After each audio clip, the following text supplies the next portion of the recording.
시청자 여러분 안녕하십니까? 김유미입니다. 우리나라 헌법 제11조에는 다음과 같은 내용이 있습니다. 모든 국민은 법 앞에 평등하다.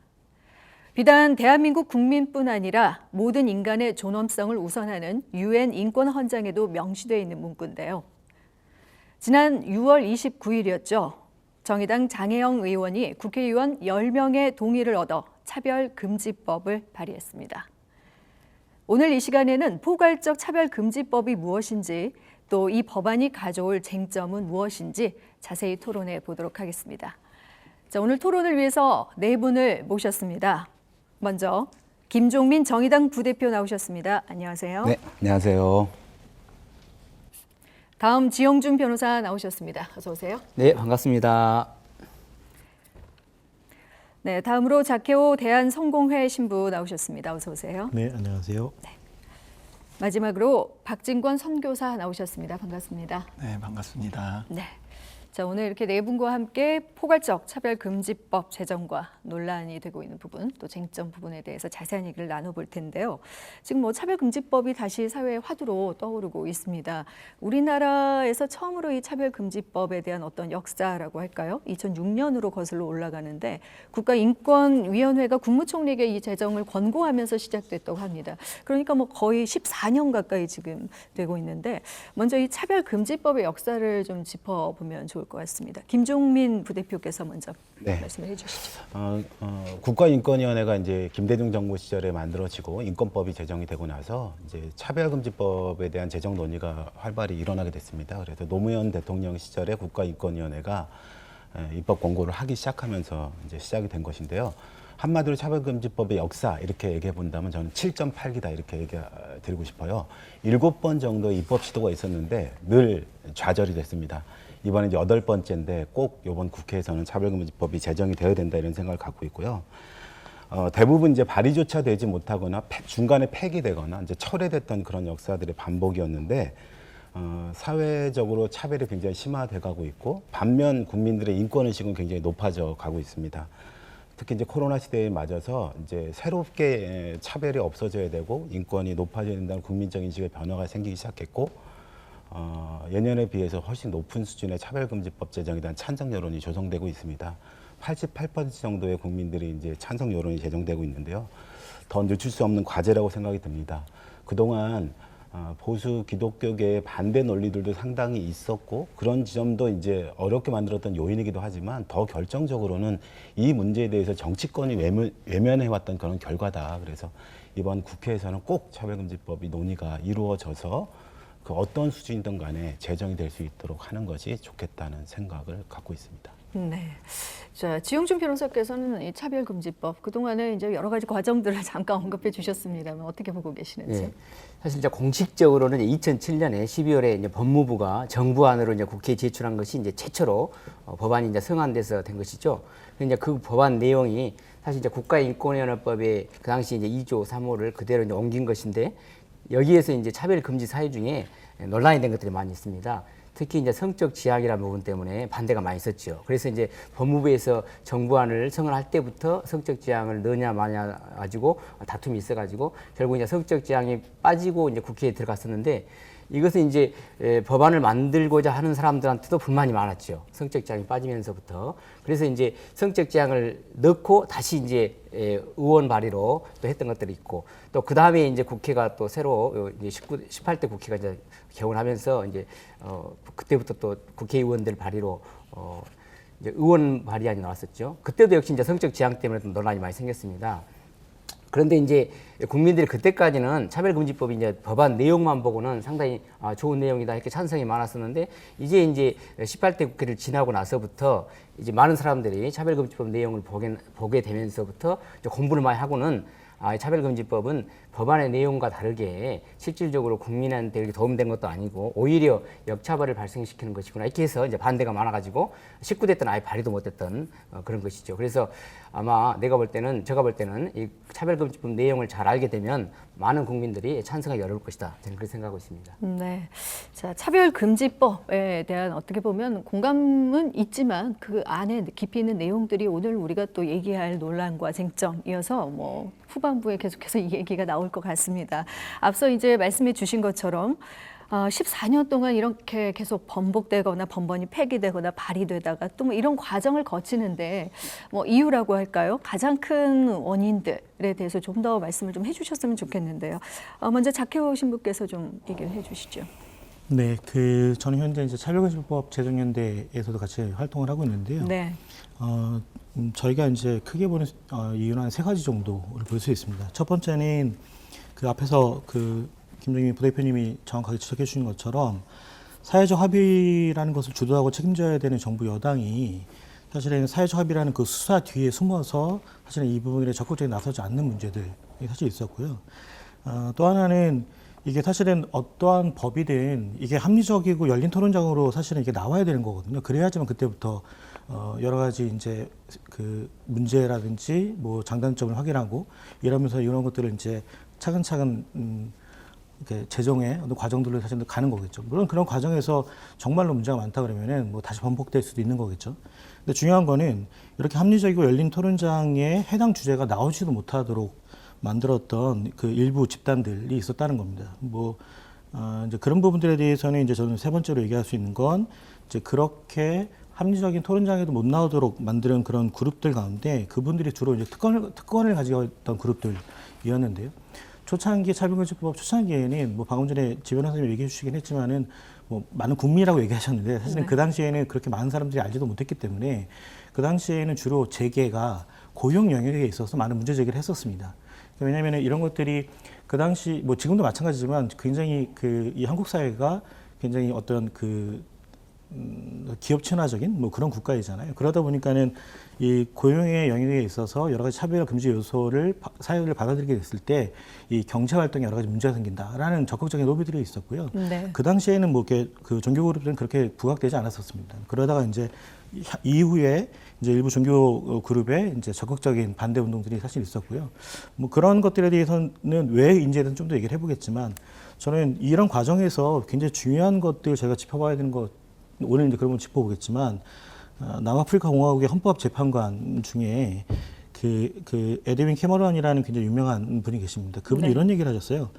헌법은 법과 도덕이 만나는 광장이다라는 표현을 쓰셨습니다. 그러니까 쉽게 얘기해서 이 헌법뿐만이 아니라 헌법에 입각한 모든 법들은 이렇게 법과 도덕이 만나는 건데 이때의 도덕이라는 것은 우리가 얘기하는 어떤 뭐 도덕적이다 이런 걸 얘기하는 것이 아니라 헌법이 스스로 어려운 사람들을 위한 도구임을 보여주는 기준으로서의 도덕을 얘기하는 거죠. 그러니까 이런 부분들을 봤을 때 저희가 이 차별금지법이 번번이 발의됐음에도 불구하고 매번 이렇게 제대로 된 논의조차도 안 됐던 부분들이 있어서 사람들이 이 법과 도덕이라는 이 2가지 잣대에 대해서 어떻게 생각하고 있는가, 특히 반대하는 분들이 그런 부분들을 좀 확인해 볼 수 있어서 개인적으로 굉장히 많이 안타깝게 생각하고 있습니다. 네, 법과 도덕에 대한 어떤 의미, 또 정치권들의 어떤 회피, 또 합리적인 어떤 토론의 기회가 부재한 상황들, 뭐 이런 것들을 가장 크게 이제 언급해 주셨는데요. 박진권 선교사께서도 한 말씀해 주시죠. 이 논의가 이렇게 오랫동안 돼 있는 것을 네. 저는 알지 못했는데 이렇게 오랫동안 돼 있었군요. 네. 그런데 이것을 이렇게까지 발의가 계속 됐는데 엎어지는 거에 있어서의 저는 선교사로서 이제 기독교의 뭔가 보수적인 의견보다는 그냥 이 법안이 굳이 필요했을까? 이것은 아직 시기상조일 수도 있고 이 내용의 디테일을 들어가 봤을 때 성적 지향 또 성적 정체성에 대해서 좀 위험성이 있다고 생각이 들어서 이것이 계속 폐기가 되고 어떻게 상정되지 않지 않았나 저는 이렇게 생각이 들고요. 좀 이것이 발의가 됐을 때 저는 긍정적이지 않을 거라고 많은 국민들과 이런 사람들이 생각할 것 같아요. 그래서 오히려 이것이 더 알려지기를 저는 오히려 원하고 그렇다면은 더 이 차별금지법이 제정되기 어려워지지 않을까요? 네, 뭐 차별금지법 안에는 사실은 굉장히 많은 그 차별 항목들이 있죠. 그래서 사실 포괄적 차별금지법이라고도 하기 때문에 그 개념 자체가 일단 광범위합니다. 물론 이제 논란이 되고 쟁점이 됐던 부분도 있지만 그 외에 일단 그러면 포괄적 차별금지법 안에는 어떤 내용들이 있는지도 좀 알아야 될 것 같은데요. 그 부분에 대해서 지영준 변호사께서 좀 먼저 설명을 해주시죠. 네. 방금 우리 사회자께서 말씀하시고 또 우리 작교 신부님께서 말씀하신 것처럼 이 포괄적 차별금지법은 여러 가지 사유를 규정하고 있기 때문에 실질적으로 저희들이 잘 몰랐을 때는 아까 말씀드린 것처럼 이 고용의 영역에서 기업에서 반대를 했던 것이죠. 근데 지금 이제 오랜만에 또 승안돼 가지고 나오는 이 차별금지법안이 이제 두 가지가 지금 우리가 볼 수 있거든요. 네. 정의당에서 대표 발의했던 차별금지법안 그리고 또 이제 국가인권위원회가 평등법 시안이라고 해서 국회에 이제 제출된 시안이 있습니다. 그 내용을 보면은 이제 차별의 종류를 한 6가지 정도로 이렇게 구분을 해놓고 있습니다. 첫 번째는 이제 직접적으로 고용 영역이나 또는 재화 영역 영역, 교육의 영역 또는 이제 행정 서비스 영역에서 이러이러한 사유로 불리한 대우를 하면 안 된다 해가지고 직접적인 차별이라는 게 있고요. 그다음에 이제 그것을 이렇게 차별의 제시를 안 했지만 중립적인 기준을 제시했는데 그럼에도 이제 결과적으로 차별 대우가 생겼을 때 또 차별로 본다는 이제 간접 차별이라는 걸 하거든요. 또 그래서 이제 간접 차별이라는 거. 또 이제 우리가 이제 어떤 표현을 통해서 어떤 분위기를 조성하거나 해서 정신적 고통, 신체적 고통 이런 것을 줬을 때 이걸 괴롭힘이라고 하거든요. 그래서 우리 정의당 안에서는 이제 괴롭힘이라는 명시적인 용어를 안 썼지만 국가인권위에서는 이제 괴롭힘이라고 표시를 했습니다. 그리고 이제 성희롱이라는 것도 이제 원래 국가인권위법 안에 있는데요. 성희롱이라는 것도 이제 차별로 넣고 있고, 그다음에 이제 불리한 대우를 이제 표시, 이제 언어로 표현하는 거죠. 불리한 대우를 표시하거나 저장하는 광고. 그래서 표시나 광고도 차별로 간주하고, 그리고 이제 2가지 이상의 차별 사유가 결합한 이 복합 차별이라고 합니다. 이런 차별 사유들을 유형을 이제 세분화해 가지고 규정해 놓고 있습니다. 네, 굉장히 많네요. 일단 그 직접적 차별만 보더라도 4가지 영역, 고용, 또 재화 용역 시설, 또 교육과 훈련과 관련된 또 행정 서비스 이렇게 이제 말씀해 주셨는데 이외에도 간접 차별을 비롯해서 복합 차별 뭐 굉장히 다양한 영역에 대해 설명해 주셨는데요. 김종민 부대표께서 좀 더 부가적으로 네, 그러니까, 말씀해 주시죠.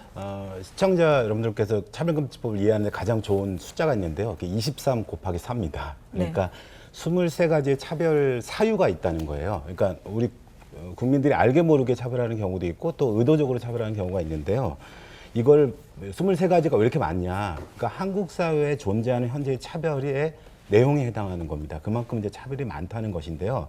국민들의 90% 정도 이상이 한국 사회에 차별이 있다. 이렇게 이제 여론조사 결과가 계속 나오고 있거든요. 그런 것처럼 차별 사유가 많다는 거죠. 23가지 영역은 성별, 장애, 나이, 언어, 출신 국가, 인종, 국적, 피부색 뭐 이런 등등을 포함한 성적 지향, 성별, 정체성, 학력, 고용 형태, 뭐 사회적 신분, 병력 이런 것들을 포함하고 있는 사유들입니다. 이제 내용을 자세히 보시면 나올 건데 이 23가지 차별 영역 중 이런 사유에 해당하는 것을 말한다고 금지하는 게 법이 아니고요.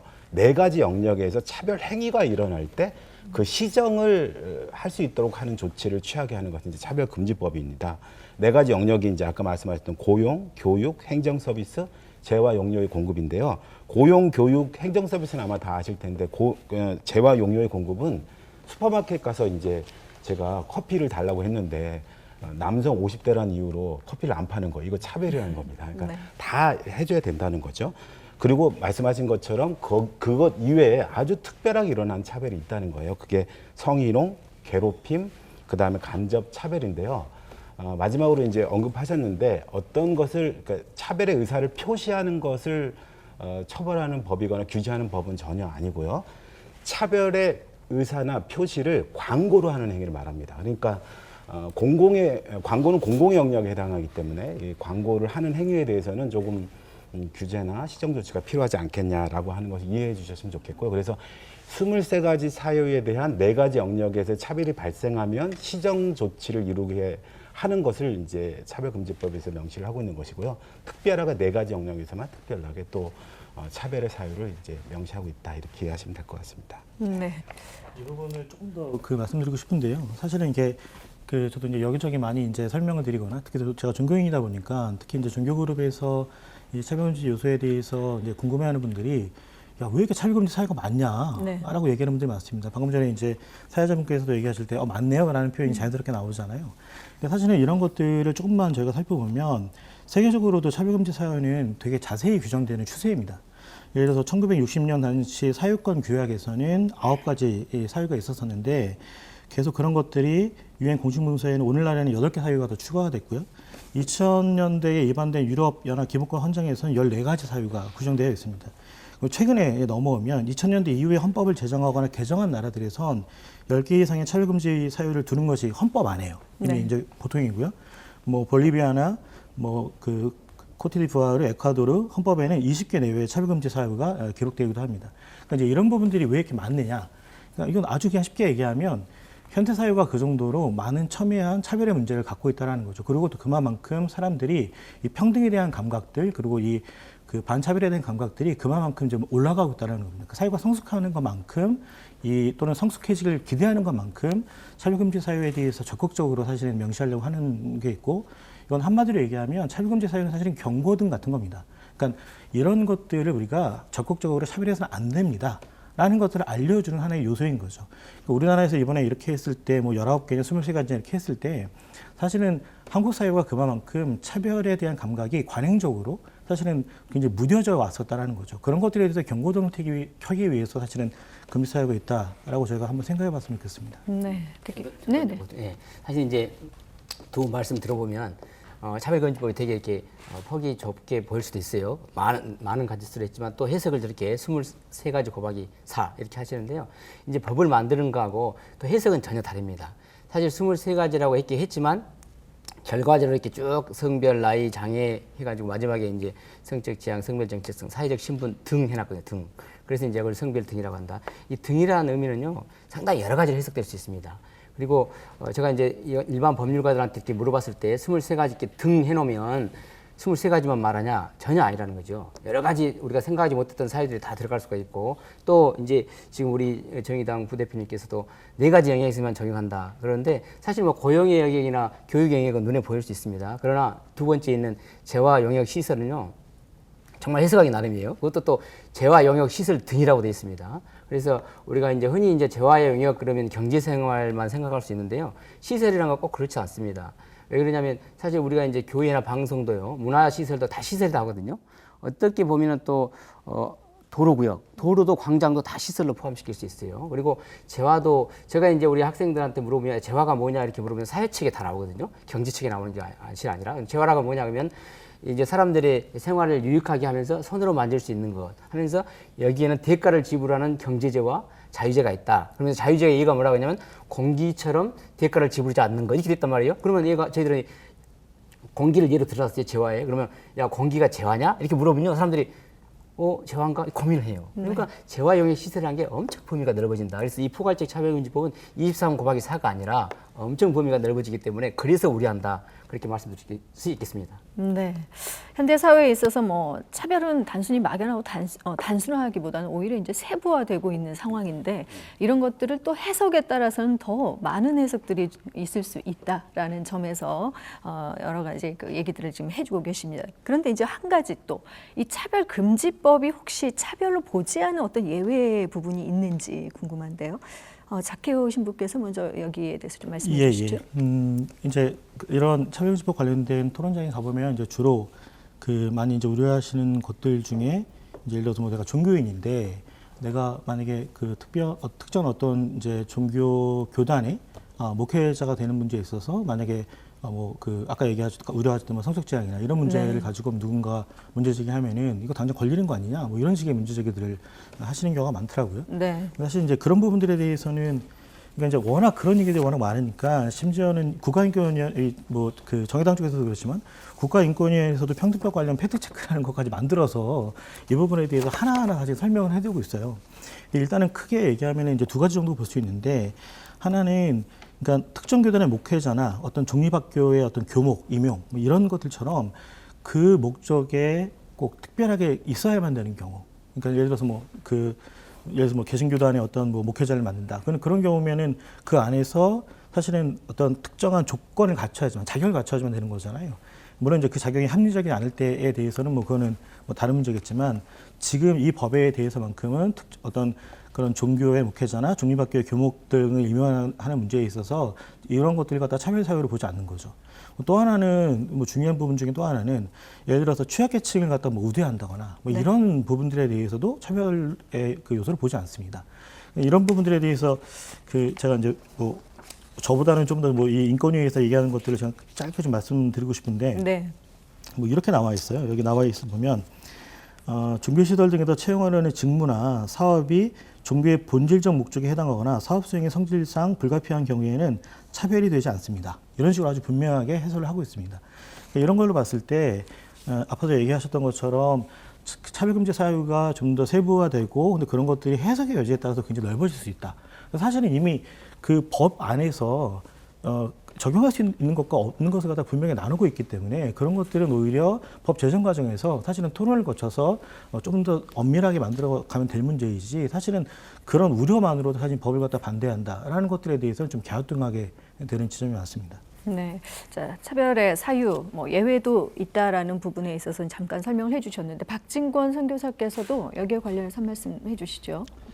네, 차별금지 법안은 차별의 예외로 진정 직업 자격과 잠정적 우대 조치를 차별로 보지 아니한다고 규정하고 있는데요. 네. 제가 보기에는 그것이 또 진정한 차별이 아닌가 생각이 듭니다. 다만 그러한 차별이 정당한 이유가 있느냐 없느냐의 문제지 진정 직업 자격이야말로 차별이라고 생각합니다.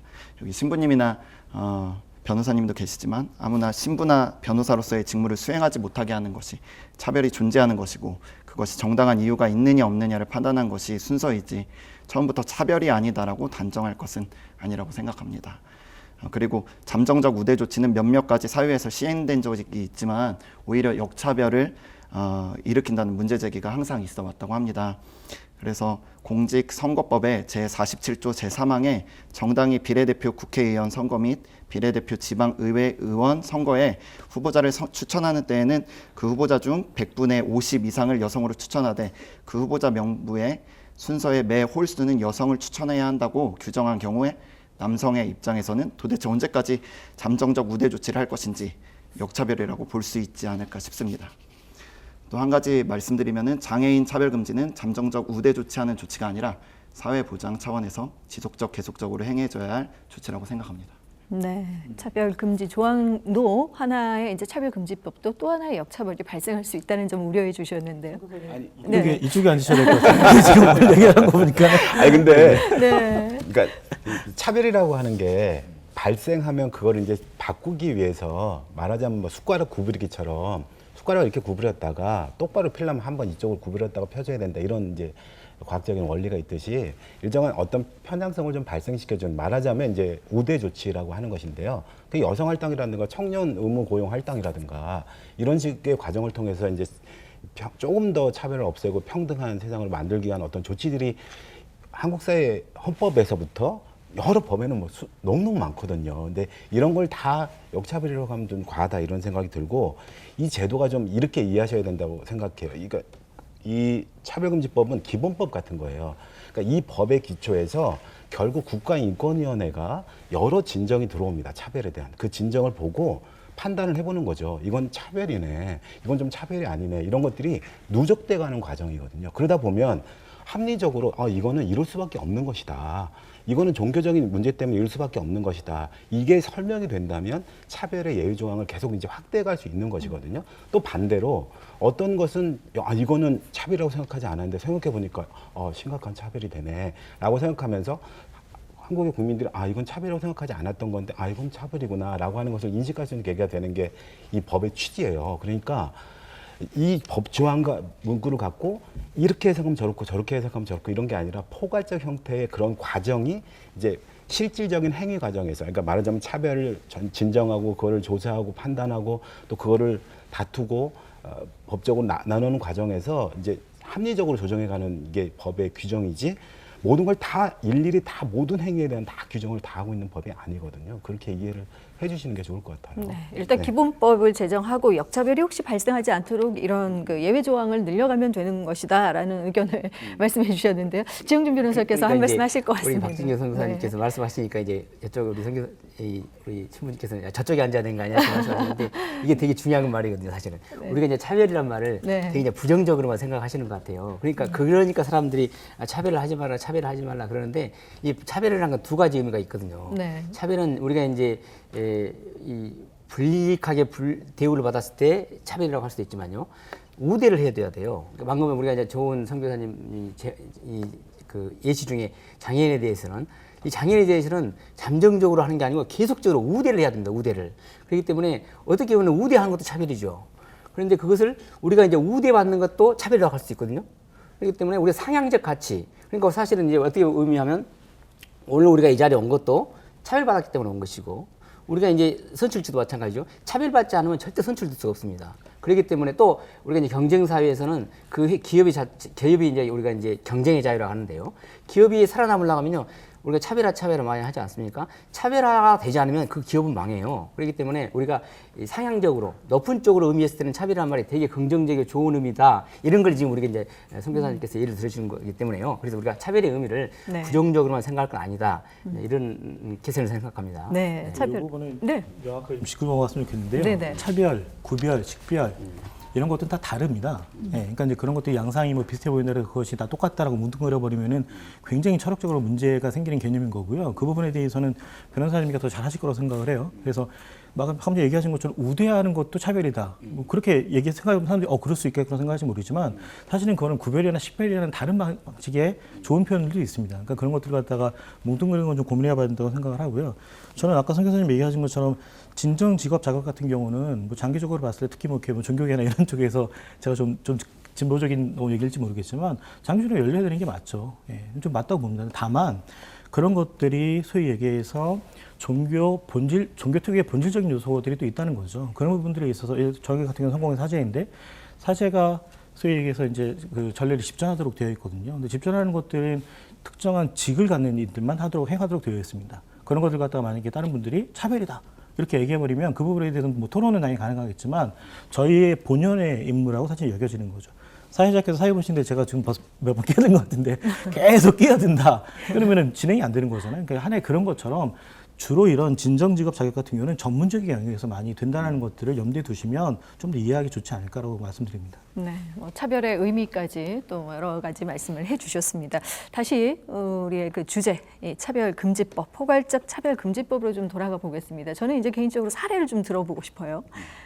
나이 많은 가령 중년 여성이 기혼 여성이라는 이유만으로 취업에 불이익을 받았다. 자, 이런 사례 우리 일상에서 있을 수 있습니다. 경력 단절 여성도 많기 때문에 차별금지법상 이런 경우에 어떤 시정이나 구제가 이루어질 수 있는지 어떻습니까? 그러니까 네. 이 차별금지법은 말하자면 가장 국민들한테 내 삶에 뭐가 변하느냐 이렇게 물어보면 내가 차별받았다고 여겼을 때 국가인권위원회에 진정을 할 수 있는 권한이 부여되는 거예요. 그러면 국가인권위원회가 어떤 조치를 취하냐면 조사를 합니다. 진정인도 조사하고 그러면 이 사람이 차별을 한 사람이야 라고 여기는 분한테도 조사를 해서 봤더니 이건 차별이네. 말하자면 지금 예시로 든 거는 차별인 거죠. 그러니까 이 차별금지법상의 채용 과정에서 그 이후로 그러니까 기혼이라고 결혼 유무에 따라 차별을 받고 나이가 많다는 이유로 차별받고 여성이라는 이유로 차별받았으니까 이건 차별의 사유에 해당합니다. 그러면 조사를 해서 차별이라고 판단이 되면 차별 시정 권고를 그 기업에게 합니다. 그러니까 이거는 잘못됐으니까 채용을 올바로 해달라. 예를 들면 점수에 불이익을 줬다면 점수를 명확히 회복해달라. 이런 식의 시정 조치를 하게 되면 이제 권고를 하면 그걸 이제 기업이 받아들이는 문제가 없는데 보통 이때까지 국가인권의 법을 운영해 본 결과 이 권고를 거의 받지를 않습니다. 그러니까 이번에 법상으로는 시정 명령 권한을 이른바 행정명령 같은 겁니다. 다소 이 행정명령은 한쪽에는 강제성이 있으면서 한쪽에 강제성이 또 없기도 합니다. 그러나 어쨌든 좀 더 강한 행정적 조치를 가할 수가 있는데요. 그런데도 불구하고 이걸 받아들이지 않았다. 그러면 이행 강제금을 부과합니다. 다소 법적으로는 다르지만 국민들이 이해하시기에는 시청자가 이해하시기에는 과태료 같은 거라고 여겨주시면 됩니다. 과태료를 받습니다. 까지 했는데도 불구하고 안 한다. 시정 조치를 했을 경우에는 사법당국에 소송을 제기할 수가 있습니다. 이분이. 이때부터는 국가인권위원회의 이 차별금지법에 허용한다 범위를 이제 넘어섭니다. 이제 말하자면 법적 다툼이 되는 것이죠. 그럴 때 국가인권위원회가 이 법률을 지원해 줄 수 있습니다. 좀 다소 이 문제가 심각하다고 여기거나 이건 좀 악의적이다라고 여길 때는 법률 지원까지 할 수 있도록 피해자 보호책을 만들어 놓은 게 이번 이제 구제 절차의 굉장히 중요한 요소다 이렇게 이해하시면 좋을 것 같습니다. 네, 앞서 이런 이제 사례에 대해서 차별금지법을 적용해서 구제를 받는 것에 대해서 혹시 뭐 다른 관점에서 한번 박진권 선교사께서 혹시 하실 얘기가 있으십니까? 네. 현재 채용이나 근로조건에서 차별에 대해서는 근로기준법 등에 의해서 노동청에서 시정 대상이 되고 있다고 합니다. 네. 그래서 근로기준법 형사처벌을 하도록 벌칙도 두고 있고요. 굳이 차별금지법에서 이러한 상황을 규정할 필요가 있을까 생각이 되어지고 또 고용을 한다는 것은 이 나이 많은 여성을 붙인다면 누군가는 또 떨어져야 되는 이런 제한된 일자리가 있잖아요. 그래서 그 누군가 나이 많은 여성이 그래서 이러한 불이익을 받아서 다시 시정 조치가 돼서 회사에 들어간다고 하면 그 나머지 누군가는 떨어질 수 있다는 것이죠. 그래서 그런 것이 과연 뭔가 더 그 사람을 위해서 우리가 뭔가 도와줘야 될까 이런 차별금지법을 만들어서 그런 의문이 좀 생깁니다. 네. 네, 그러니까 차별금지법 말고도 이런 사례는 적용할 수 있는 부분이 있다. 지금은. 네, 이미 법이 제정돼 네, 있고 그리고 이런 상황에서 구제를 받았을 때 또 다른 차별도 네. 또 발생할 네. 수 있지 않느냐라는 얘기를 해주셨습니다. 네, 혹시 아니 근데 좀 네. 과하죠. 그 두 번째 사례는 너무 과한 사례고, 네. 그러니까 네. 공정하게 기회가 됐는데 이 사람에게만 불리한 적용이 됐다면 공정한 기회를 적용하는 것이 상식적이고, 이거는 뭐 모든 절차, 채용 절차든 뭐 모든 시험을 보는 과정이든 이런 건 다 마찬가지 그렇게 적용이 돼야 되는 것이기 때문에 다들 말씀하신 건 과하다고 생각이 들고, 첫 번째 사례 같은 경우도 이렇게 뭐 하나의 어떤 법안으로 규정되어 있는 게 있습니다. 장애인 차별금지법 같은 것도 있고 고용에 대한 차별금지가 있습니다. 근데 그거는 어떤 특정한 분야의 사람들에게만 해당하는 겁니다. 이렇게 이제 포괄적 형태의 차별을 이렇게 언급하거나 한 게 없고, 두 번째는 복합차별이라는 게 있습니다. 그러니까 하나의 차별이 아니라 내가 여성이고 노동자고 비정규직이고 나이가 많고 말하자면 뭐 내가 예를 들면 이제 이혼을 했어요. 예를 들면 이런 형태 때문에 내가 차별을 받는다는 건 복합적이거든요.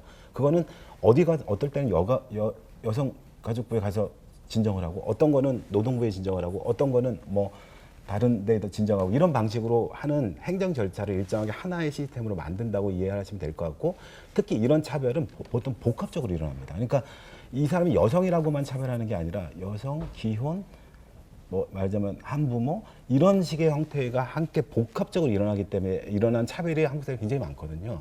이것을 한꺼번에 다뤄주는 구제의 절차를 만들어준 게 이제 포괄적 차별금지법이다, 이렇게 이해하시면 좋을 것 같아요. 그런데 이제 이런 구제 업무를 국가인권위원회에서 이제 수행을 한다고 해도, 그리고 뭐 아까 그 사법적 이제 조치를 소송으로까지 갈 수 있다라고 말씀을 해주셨는데, 어쨌든 충분하지 않다, 차별금지법이라고 하더라도 이런 처벌에 대해서 그런 우려들을 또 많이 하셔서 전문적인 차별 시정 기구의 필요성도 있어야 하지 않느냐부터 시작해서 이 처벌이 정말 현실적으로 가능하느냐, 뭐 이런 얘기들을 할 수 있을 것 같습니다. 지용준 변호사께서 어떻습니까? 예. 네. 이제 사실 이제 여기 질문 자체가 이제 전문적인 차별 시정 기구가 있어야 되지 않느냐 하는 거, 이제 우리 김종민 부대표님처럼 복합차별까지 이야기하면 결국 이제 국가인권위원회에게 다 줘야 되지 않느냐, 이렇게 좀 들릴 수가 있어요, 사실은. 그런데 반대로 생각하면, 우리 아까 방금 우리 박진구 선교사께서 말씀하신 것처럼 고용의 부분에 대해서는 우리 고용노동부에 있는 노동청에서 아주 전문적인 기구거든요. 또 이제 난민이랄지 또 이렇게 국적에 대해서는 법무부가 출입국 관리에서는 또 전문가입니다.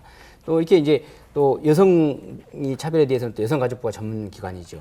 이렇게 이제 지금 개별적 법률에 대해서 각 법률에 따라서 차별을 시정하는 기구들이 다 있거든요. 네.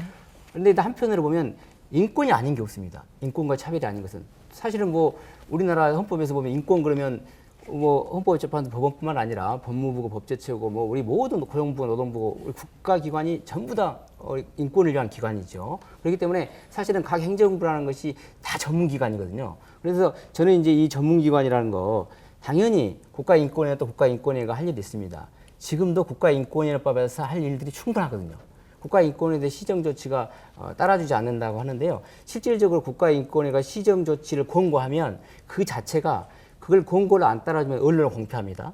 그렇게 하게 되면은 그 회사의 이미지가 다 있거든요. 그렇기 때문에 법원에서도 국가인권위의 그 시정 권고 조치가 권고에 불과하지만 이것은 너무나 불이익이 크기 때문에 행정처분으로 다투라 해가지고 행정소송으로 다툴 수 있게 하고 있거든요. 그렇기 때문에 지금도 아까 우리 부대표께서 말씀하신 그런 것들, 손해배상을 갈 수 있고 또 시정조치를 할 수 있고, 이것들은 지금 현행 국가인권위법에 다 있고, 또 개별적으로 아까 말씀드린 것처럼 이 차별 사유가 생기거나 고용에서나 교육에서나 하면 다 그 개별법에 전문기구가 다 있기 때문에 굳이 이걸 통합시킨다고 해서 결국 국가인권위원회에게 모든 권한을 주려는 것이 아니냐. 그래서 저는 이렇게 질문 자체가 조금 의도적인 질문이 아닌가 저는 그렇게 생각합니다. 네. 자케우 신부께서는 어떻게 생각하십니까?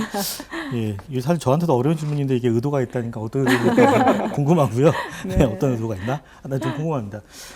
지금 이 질문에 대해서는 제일 좋은 사례는 2010년에 영국에서 만들어진 평등법 사례가 되게 좋은 사례일 것 같고요. 예를 들어서 그 영국에는 현재 평등인권위원회라는 것들이 있습니다. 평등인권위원회는 원래는 이제 2006년에 있었던 평등법에 의해서 2007년도에 설립이 됐고요. 이 위원회는 원래 이제 앞에 얘기하셨던 것처럼 그 세 개의 위원회가 따로 있었습니다. 예를 들어서 기회평등위원회, 인종평등위원회, 장애인권리위원회가 따로 있었는데 이런 것들이 이제 사실 흡수 통합되어서 하나의 위원회로 작동하고 있고요.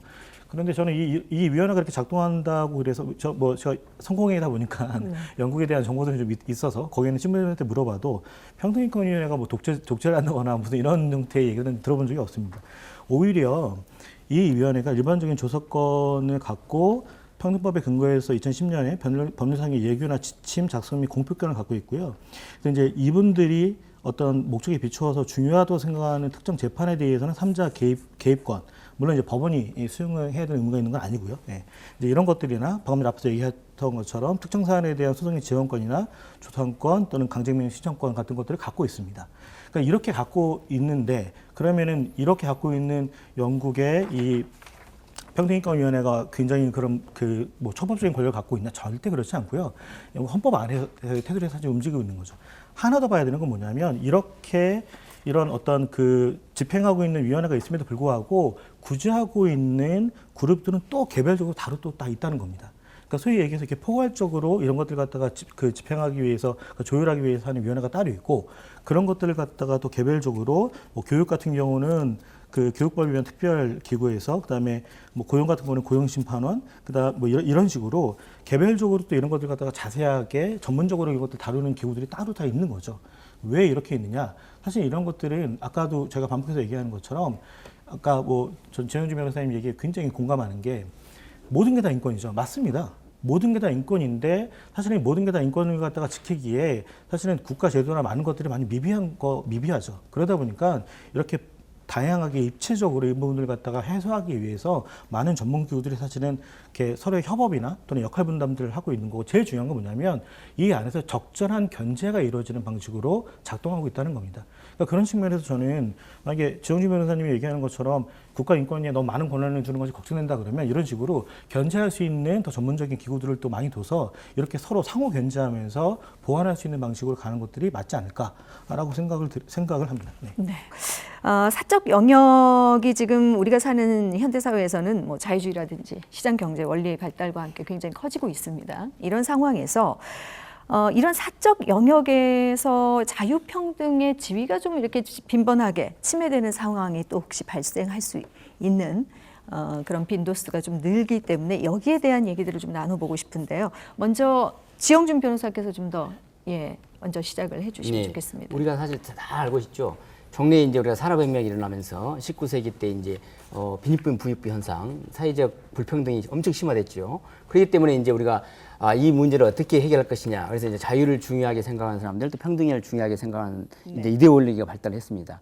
그런데 지금은 이제 그런 부분에 대해서 특히 이제 자유주의를 많이 강조했던 자유시장 경제를 강조했던 사람들이 이게 그렇게 하다 보니까 그냥 능력에 대한 차별이 있고 또 재화가 한쪽으로 몰리고 하는 생각이 생기죠. 이런 현상이. 그래서 이제 우리가 그 부분에 대해서 많은 반성을 거쳐가지고 이제 수정자본주의랄지 또 사회적 시장 경제 제스란 거지 이런 것이 나옵니다. 그러면서 이제 우리가 헌법에도 우리나라 이제 1980년에 헌법에서도 정확하게 정의 사회를 구현한다 하면서 사회 국가 원리를 헌법에 규정을 하거든요. 이게 되게 중요합니다.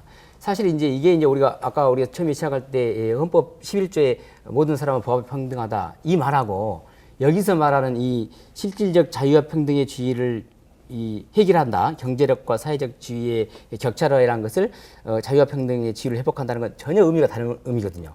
아까 말한 그 모든 사람이 법 앞에 평등하다는 건 우리가 형식적 평등이라 그래요. 동일하게 같은 사람은 같게 대접하는 거. 그러나 여기서 말하는 이 경제적 사회적 지위의 격차로 인한 자유평등은요. 전혀 다른 말이에요. 실질적 자유와 평등이라고 하는데 이건 사회복지 국가 원리거든요. 이것은 같지 않은 사람에게 같게 대접을 하면 안 되고 같지 않은 사람은 같지 않게 다르게 대접하라는 거예요. 그러니까 예컨대 장애인이나 우리 이제 헌법에 이렇게 돼 있습니다. 아까 말씀드린 것처럼 헌법 11조에는 이제 성별이나 종교나 사회적 신분에 따라서는 차별하지 말라고 돼 있지만 이제 헌법 32조부터 이렇게 쭉 가면 사회적 기본권이라는 게 있어요. 거기에는 노령, 신체 장애자, 여성, 모성 또 연소자들은 여기는 특별한 보호를 하라는 거예요. 이렇기 때문에 특별한 보호를 하는 게 국가의 의무입니다. 그러니까 이것은 같은 자유와 평등인데 여기는 실질적인 자유와 평등을 해주라는 거예요. 그래서 실질적으로 이 사람들은 보호를 안 해주면 그게 헌법 위반이 되는 것이죠. 그렇기 때문에 이것은 매우 중요한 우리가 헌법을 해석할 때 되게 중요한 가치고 그래서 자유와 평등이라는 게 동일한 의미가 아니다. 여기서는 실질적 자유와 평등이라는 건 사회국가 원리를 우리가 해석할 때 매우 중요한 의미이기 때문에 이 질문 아주 되게 중요한 것 같습니다. 네, 박혜우 신부께서는 어떻게 보십니까? 네, 기본적으로 이제 이 부분에서 가장 많이 얘기되는 게 자유권, 그 소위 자유권과 사회권에 대한 부분들이 또 얘기되기도 하죠. 예를 들어서 뭐 아까 쭉 역사적인 부분에 대해서는 짚어주셨으니까 뭐 그걸 제가 반복할 필요는 없는 것 같고요. 저희가 어떤 근데 중요한 건 뭐냐면 현대 사회에서는 현대 국가에서는 경제적, 사회적 권력에 의해서 또 그런 것들에 따라서 개인적인 실질적 지위가 굉장히 결정되는 그런 현실 속에 사실 놓여 있습니다. 그런 것 속에서 사실은 예전에는 사적 영역에서의 개인의 자유라는 것들이 굉장히 이제 국가의 어떤 영역과 이렇게 대치되는 형태 그런 식으로 많이 이해됐었지만 오늘날에는 사실은 그 사적 영역조차도 방금 전에 말씀드렸던 경제 사회적 권력의 문제를 의해서 다양한 형태의 미시 권력에 의해서 개인의 자유나 평등이 침해되는 상황들이 사실은 반복되고 있다는 것들을 자각하고 있는 게 현대 국가의 대표적인 그 모습인 거죠. 그러니까 그런 부분들 때문에 사실은 우리가 자주 얘기하는 이게 너무 이렇게 제가 거칠게 표현하지만 침해받지 않은 권리인 자유권과 적극적으로 보장받아야 할 권리인 사회권이라는 것들이 이제는 사실 그렇게 딱 일도양단처럼 분명히 나누지 않습니다. 이런 것들이 사실은 같이 얘기되고 있는 것들이 대부분의 현대 국가들의 이제 모습이라고 저는 생각을 하고요. 사실은 그런 면에 있어서 차별금지법이 만들어진다는 것들은 이렇게 자유권과 사회권의 부분들에 있어서 국가가 적극적으로 이 부분에 대해서 함께 해야 된다라는 것들을 얘기하는 거죠. 근데 이렇게 적극적이 함께 한다는 것들이 무슨 국가가 통제한다는 것들이 아니라 아까 얘기한 것처럼 자유권은 침해받지 않도록 지키고 사회권은 적극적으로 보장받을 수 있도록 사실은 이제 옹호해야 된다는 부분을 얘기하는 겁니다. 그 현대 여기까지 말씀을 좀 드리고 싶은데요. 그 오늘날 나와 있는 그 헌법들 가운데서 특히 그 자유권과 평등법을 굉장히 잘 조화롭게 하고 있고 좀 더 평등에 대해서 강조하고 있는 것이 이제 남아공의 법인데요. 네. 남아공 헌법의 최종 헌법 구조에 보면 이제 이런 표현이 있습니다. 국가는 누구든지 인종, 젠더, 성별, 임신 여부, 혼인 여부 쭉 얘기해서 한 16가지 사례를 들면서 이것을 포함한 하나 이상의 사유를 근거로 하여 직접 또는 간접적으로 불공정하게 차별해서는 안 된다라는 식으로 선언을 하고 있는 거죠. 그리고 이런 것들에 대해서 헌법재판소라든지 다양한 법을 집행하는 사람들이 적극적으로 이걸 갖다 해석을 해서 예산이 투여되는 부분들에 대해서도 적극적인 조언을 할 수 있도록 사실 열어놓고 있습니다.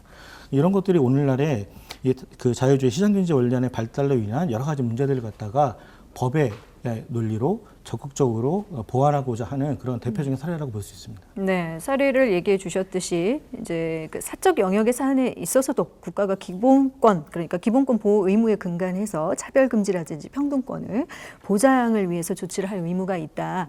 하지만 또 일부에서는 이 국가가 사적 그 영역의 개입을 최소화하고 중립을 지키면서 이런 것들을 한다는 게 원칙적으로 또 한계가 있는 거 아니냐라는 얘기들도 합니다. 여기에 대해서 혹시 김종민 부대표께서 먼저 좀 얘기를 해주시죠. 그러니까 이제 우리나라 헌법의 기본 체계는 이제 개별의 자유 또 이제 사적인 영역의 자유를 인정하고 또 그런 영역을 존중해 주면서도 공적인 입장에서 봤을 때 일정한 개인의 사적인 자유나 사적인 재산이나 이런 걸 침해받을 수 있다. 네. 명시되어 있는 게 우리나라 헌법의 기본 정신 같은 거거든요. 말하자면 개인의 자유권과 여러 가지 개별적인 영역의 관계 문제라는 걸 사적 영역을 상당히 인정해 주면서도 공적으로 이 문제가 개입해야 된다고 여겼을 때는 이제 공적인 영역에 개입해야 된다는 기준을 갖고 있다는 거죠. 네. 그러니까 지금 차별금지법에서 이렇게 열거하고 있는 차별의 사유가 보면은 어떤 개인에게 일어나는 단순한 문제가 아니거든요. 이게 이제 그런 당사자들에게는 집단적으로 일어나는 차별의 형태입니다.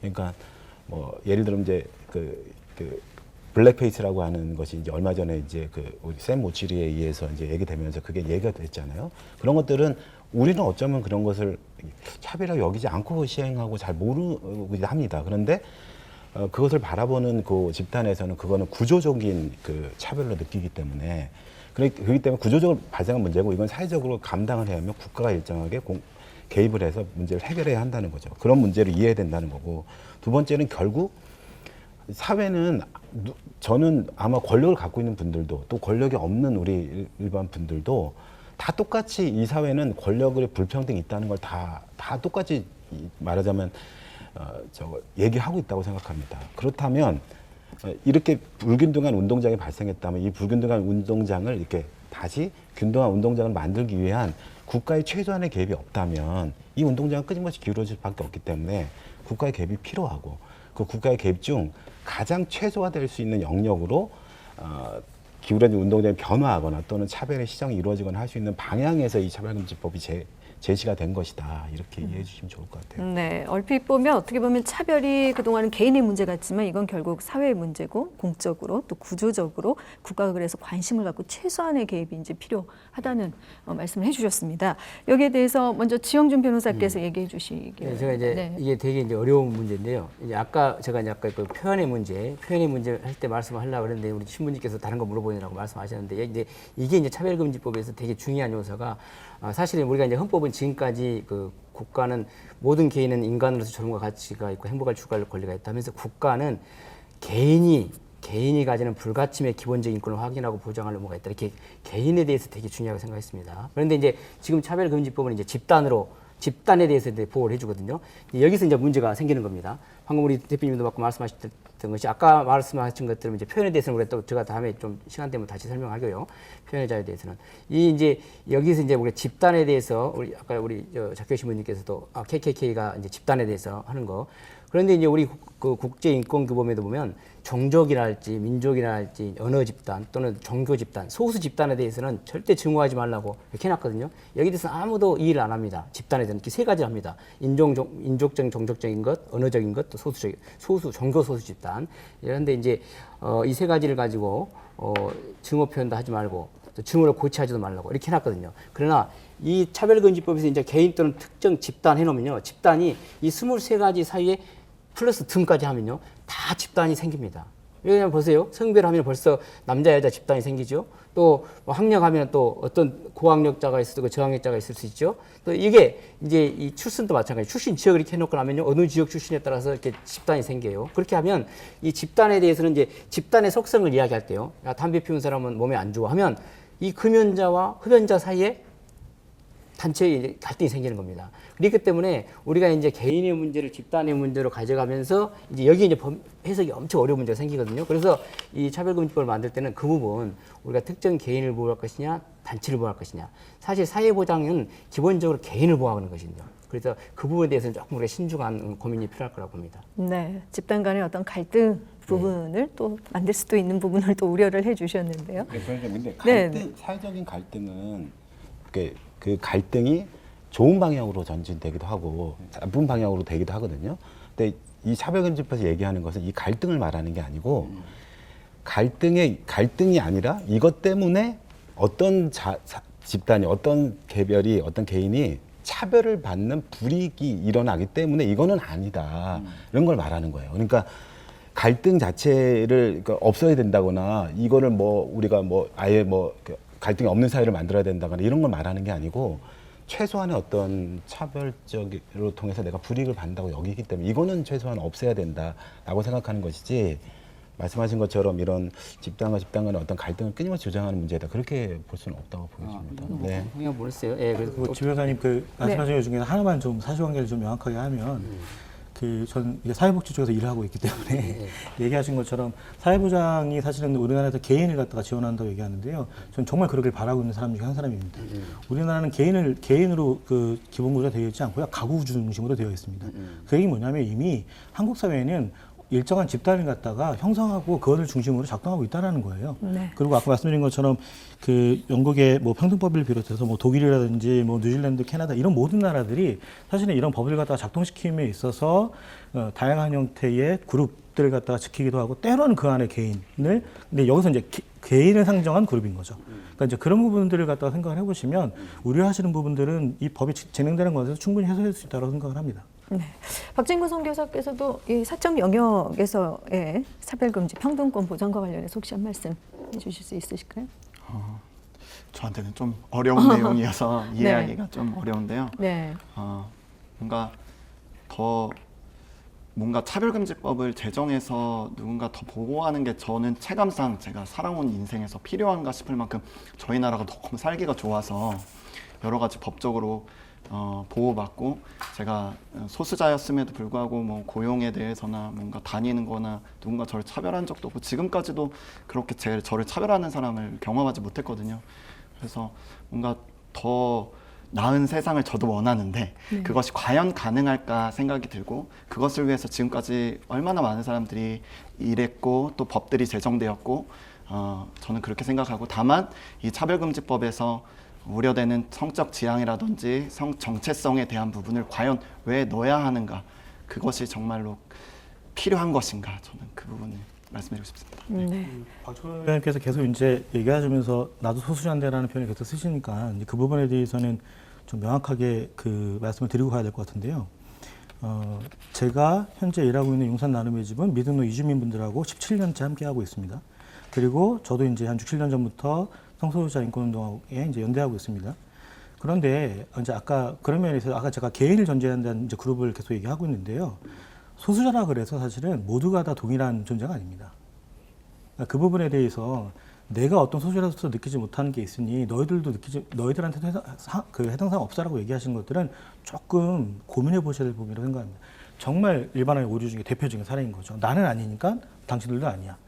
제가 만나서 경험하고 있는 미등로 이주민들은 아까 좀 이따 나중에도 말씀드리겠지만 복합차별을 경험하는 대표적인 사례이고요.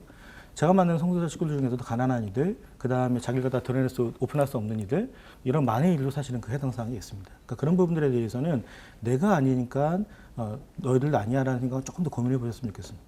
네, 사적 차별금지 평등권 보장에 대한 어떤 헌법의 정당화 문제부터 또 사적 자치 원리 침해 여부에 대한 어떤 얘기들을 쭉 나눠주셨는데요. 앞서 조금 연장선상에서 표현의 자유, 개인의 의사 표현과 관련해서 조금 더 얘기를 하고 싶다고 하시는 우리 지영준 변호사께서 네. 이 부분에 대해 잠깐 언급을 좀 더 해주시죠. 아까 또 말씀하실 때 이제 우리가 이 차별금지법이 이제 표현의 자유를 침해하는 것이 아니냐 이런 부분에 대해서 제가 이제 우리 김정은 부대표님께서 조금 이제 제한적으로 말씀하셨잖아요. 첫 번째 어떻게 말씀하셨냐면 그 혐오적 표현을 보장하는 나라가 어디 있느냐 이런 거하고 두 번째 말을 하면 처벌하는 게 아니다 말한다는 것이 그다음에 또 불특정 다수를 위해서 말하는 것이 아니라 개인에 의해서 하는 것이 처벌하는 것이다 또 했고 광고에 대해서 이렇게 말씀하셨잖아요. 근데 사실 이 부분은 우리 이제 교계에서 목사님들이 많이 우려하는 부분 중에 하나죠. 조문을 이제 이 법을 만들 때는 아마 정의당에서는 뭐 그렇게 생각할 수도 있어요. 그러나 이제 우리가 또 어차피 법을 적용하는 사람들, 이제 해석하는 사람들이 또 따로 있지 않습니까? 근데 그랬을 때 봤을 때 과연 이 법이 혐오적 표현이란 것도 사실 우리가 아까 우리 성 교사님도 말씀하셨잖아요. 우리 헌법에서는요. 이것만 하지 말면 다 표현을 보장하고 있습니다. 그게 이제 헌법 21조에 보면은 타인의 권리나 명예를 침해하거나 공중도덕을 침해하거나 사회윤리에 반하는 것. 이것이 우리가 표현을 제한하는 요건이거든요. 이 네 가지를 빼면 나머지 건 다 보장해달라는 거예요. 그리고 사실 아까 말씀드린 거로 이제 혐오 표현에 대해서는 이미 인터넷이랄지 또 우리가 이제 특히 이제 정보통신망에 대해서는 또 우리 규제를 하고 있죠. 그리고 또 우리가 이제 지금 이제 여기서 말씀드릴 때 이제 말을 하면 처벌하느냐 이 부분 해석이죠. 정의당 안에서 보면 이렇게 돼 있어요. 제가 보면 이제 그 불리한 합리적 이유 없이 성별 등을 이유로 분리, 구별, 제한, 배제, 거부 등 불리한 대우를 표시하거나 조장하는 광고행위 이렇게 돼 있단 말이죠. 그런데 이제 우리 정의당 부대표님께서는 광고 행위가 돼야 된다 이렇게 해석을 해요. 그러나 우리가 이제 법을 일반적으로 해석하면 분리, 구별, 제한, 배제, 거부 등 불리한 대우를 표시하거나 조장하는 광고 행위 이렇게 해놓으면요. 아까 우리 작계신 분도 말씀하셨잖아요. 분리, 구별, 제한, 배제, 거부 자체가 다 다른 의미다. 이건 등 해놨어요. 등. 그리고 불리한 대우를 표시하거나 조장하는 광고 행위란 말이죠. 그러면 표시하거나예요.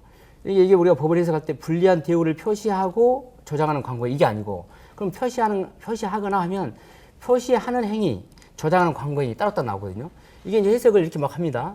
그리고 이제 광고 행위가요 엄청 범위가 넓습니다. 네. 우리가 생각할 때는 광고 행위 그러면 무슨 상업적 광고만 이렇게 생각하시는데요.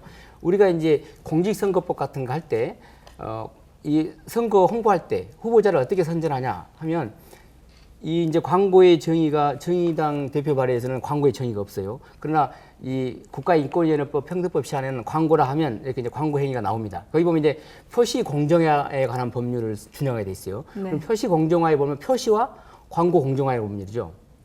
표시의 정의가 있고 광고의 정의가 있습니다. 그럼 광고의 정의가 이제 5개 광고를 부터해서 방송통신에 따른 거, 신문에 따른 거, 여기 이제 전기통신에 따른 게 있어요. 전기통신이 뭐냐 하면 여기가 되게 어렵습니다. 사실은 전기통신이 유선이나 무선이나 광학적이나 또 전자적 방법을 통해 가지고 음향을 송수신하는 방법이 하면요. 그게 뭐냐 했더니 마이크, 스피커, 이 확장 장치를 사용하면 전기통신이에요. 그러니까 교계에서 아까 말씀드린 교회란 게 교계가 재화 영역 시설에 들어갈 수 있고 종교 시설로. 그다음에 이제 표현하죠. 표현할 때 이 마이크를 쓰면요. 그게 전기통신에 따른 광고예요. 그래서 광고가 들어가요. 그리고 또 그걸 육성을 하면 어떻게 되냐? 그러면 이 표시가요. 광고에 안 들어가고 표시로 들어갑니다. 표시를 우리는 의사 표현하고 표시를 표기할 때 표기하고 표지판할 때 표지하고 표현할 때 표시하고 두 가지 의미가 있습니다. 네. 그러면 의사 표현도 표시에 들어갑니다. 육성을 해도요. 의사를 표현한 것이 이 분리한 대요 표시에 특히 이제 분리, 구별, 제한, 배제, 거부 등 해놨기 때문에 분리나 구별, 제한, 배제, 거부의 의사 표시만 있으면 당연히 불리한 대요를 표시하거나 저장하는 광고 행위에 예로 들어있기 때문에 교회 내에서 목사님들 설교들도 충분하게 이 그 정의당 안에 3조 5호로 해석할 수 있다. 그래서 우리가 표현의 자유를 걱정하는 것이다. 변호사님의 우려는 알겠는데요. 이 법 조문을 보면 그러니까 불리한 대우를 그런 행위적인 등의 대우를 표시하거나 조장하는 광고 행위예요. 이게 문구가요. 그럼 그걸 표시하거나를 끊고 하려면 컴마를 쳐야죠. 그게 아니고 이제 이거 국어입니다. 그러니까 표시하거나 조장하는 네. 표시하거나 오와 조장하는 광고 행위 그 자체를 말하는 거예요. 그러니까 만약에 뭐 연설하는 것까지를 처벌하는 것의 문구다 이게 그렇다면 이거 명확히 표현하면 됩니다.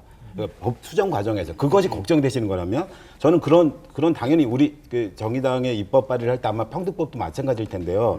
그 광고 행위를 말하는 것이었지 의사 표현을 하는 것을 표시로 여기지 않았어요. 그러니까 그거는 명확하게 표현해 달라고 하면 그거 표현할 수 있습니다. 그건 가능하다고 보고요. 두 번째는 당연히 TV 같은 걸 통해서 일정하게 혐오적 행위를 하거나 혐오적 발언을 하거나 구별 배제 거부 이런 걸 하는 건 문제죠. 그런데 방송 모든 것의 일반화를 다 담고 있는 게 아니라 유일하게 광고만 하고 있어요. 우리 당의 말하자면 정의당의 법원과 평등법의 법안은 사실은 조금 약한 법입니다. 뉴질랜드 같은 경우는 라디오, 텔레비전 모든 통신을 통해서 하는 거 다 안 되게 돼 있어요. 네. 이렇게까지 명시하지는 않았거든요. 그러니까 왜 그랬냐? 목사님들의 설교 행위라든가 이런 행위들이 거기서 혐오 발언이 일어나면 안 되겠지만 자신의 교리의 입장에서 봤을 때, 교계의 교리 입장에서 봤을 때 동성애를 반대하는 말을 할 수 있다는 거죠. 그런 것까지를 막을 수는 없다고 판단했기 때문에 이런 법 조문과 안이 나왔다고 이해를 해주셔야지. 그걸 자꾸 제가 이제 모범 토론에 나갈 때마다 아니라고 그렇게 말씀을 드려도 계속 똑같이 이거는 그거야 계속 이렇게 주문하세요. 저는 이건 좀 과하다고 이제 봅니다. 그거. 네. 아니, 이건 중요해요. 왜냐하면 광고의 자체가 아까 네. 말씀드린 것처럼 평등법 안에는 광고 행위의 정의가 있어요. 그 광고의 정의가 광고 공정화에 관한 법률을 준용한다니까요. 표시점 광고 공정화에 관한 법률. 그러면서 그 법률에 가면 표시의 정의가 있고 광고에 관한 정의가 있어요. 이것 때문에 표시가 있고 그래서 차별 표시점 조장 광고 이렇게 나간다고요. 근데 이제 네. 이 부분은 아까 이제 얘기하신 것처럼 정의당 안에서 만약에 워낙 강력하게 요구하시면 좀 네. 더 명확하게 해주는 게 좋은 것 같고 네네. 저는 인권위에서도 사실은 그 부분이 워낙 목사님들이나 이런 분들이 강하게 문제제기 하시니까 인권위에 가서도 이 Q&A 받으면서 한 번 더 확인을 해봤습니다. 근데 인권위에서도 얘기하는 게 뭐냐면 여기서 얘기하는 광고라는 건 단순히 널리 알리는 행위를 얘기하는 것이 아니라 아까 얘기하신 것처럼 그 법률에서 광고라고 정의된 경우 근데 설교는 광고가 아니잖아요. 아니에요. 네, 제가 설교하는데 광고가 아니라는 근데 거죠. 저 부분이 우리가 그러니까 이제 제 말은 뭐냐면 그런 부분들이 우려가 된다면 저라도 가서 왜냐면 뭐 종교로 자문하거나 가서 이 부분에 대해서는 설교가 분명히 아니라는 것을 뭐 명확하게 하다라든가 이런 식으로 명확하게 하면 되는 겁니다. 제가 약간 이제 오늘 당황스러운 건 뭐냐면 오히려 이 법안을 만드는 분들은 교회에 해당 사항 없습니다라고 이렇게 친절하게 알려드리는데 교회 목사님들은 다 우리가 해야 되는데 교회에서 그렇게 얘기를 하시는 거예요. 그러니까 이게 오히려 이렇게 바뀐 것 같아서 네. 굉장히 당황스러운 부분이 좀 있어요. 네, 불리한 그 대우를 조장하거나 표시하는 어떤 광고 행위의 그 모호한 해석의 여지를 말씀해 주셨고 거기에 대해서 앞으로 이제 그런 부분들은 또 보완하면 되는 부분이다라고 이제 이렇게 정리를 하고 넘어가겠습니다. 왜냐하면 쟁점들이 좀 더 많기 때문에 이 법에 대해서 또 국민들도 이제는 차별이라든지 평등에 대한 관심이 많습니다. 그만큼 차별금지법이라는 거에도 관심을 갖고 또 우리 일상의 화두가 될 수 있다라는 차원에서 관심들을 많이 두고 계시는데요. 여기에 대해서는 어떻게 보고 계세요? 지금 우리나라 현대 사회에서 국민들이 이런 차별을 그만큼 많이 느끼고 있는 건지, 차별금지가 그래서 필요하다고 혹시 느끼는 건 아닌 건지, 혹은 과거부터 지금까지 차별금지법이 꾸준히 이렇게 필요성이 제기되고 있는 어떤 배경에는 어떤 것들이 있는지에 대해서 각자의 좀 생각을 말씀해 주시면 좋겠습니다. 먼저 자케오 신부께서 먼저 말씀을 해주시죠. 일단은 이 부분에 대해서는 그냥 먼저 간단하게 말씀드리고 싶은 거는 한국 사회도 절차적 민주주의에서 사실은 실질적 민주주의로 전환하고 있는 과정이라고 생각을 합니다. 그러니까 뭐 많은 분들이 제가 이런 토론에 나오면은 소위 얘기해서 현재 집권 여당이나 아니면 이렇게 옆에 계신 정의당이나 이런 거 굉장히 옹호적이지 않느냐라고 오해를 하시는데 네. 뭐 일면 그렇게 생각하는 면이 있는 건 사실이에요. 다만 만약에 그런 그룹들이 실질적 민주주의의 걸림돌이 된다 그러면 그 부분에 대해서는 전 적극적으로 반대하고 비판해야 된다고 생각을 하는 사람 중에 한 사람입니다.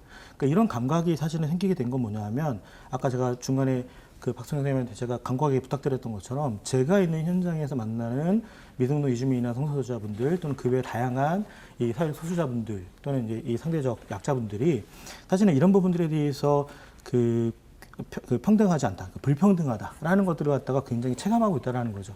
대표적인 사례가 이번에 있었던 코로나19 대책에서 정부에서 했었던 공적 마스크 제도 같은 거였어요.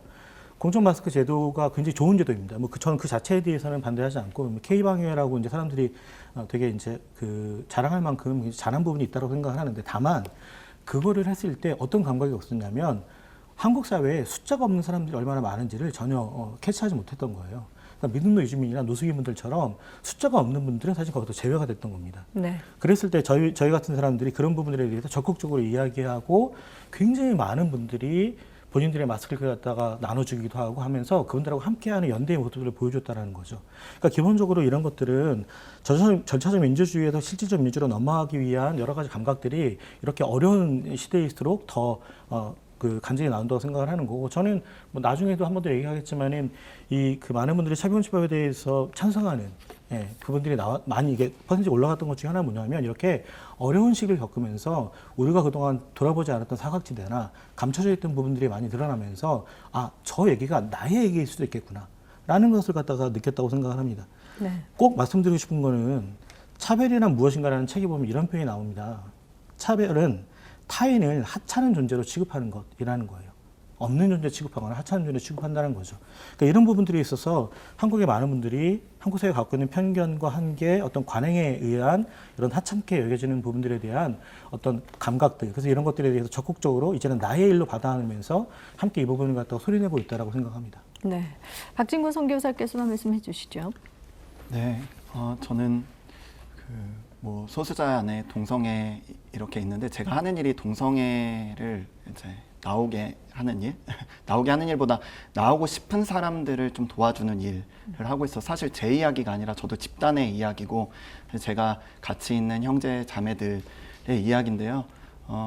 저는 오히려 그들 때문에 이 차별금지법이 제정되면 안 된다고 생각하기 때문에 왜냐하면 차별금지법 안에 성적 지향이라든지 성 정체성이 있어서 그들이 이제 보호받아야 된다고 하면 우리 같이 이제 동성애나 탈트랜스젠더를 하고 싶은 사람들은 오히려 좀 어려워진다고 저는 생각합니다.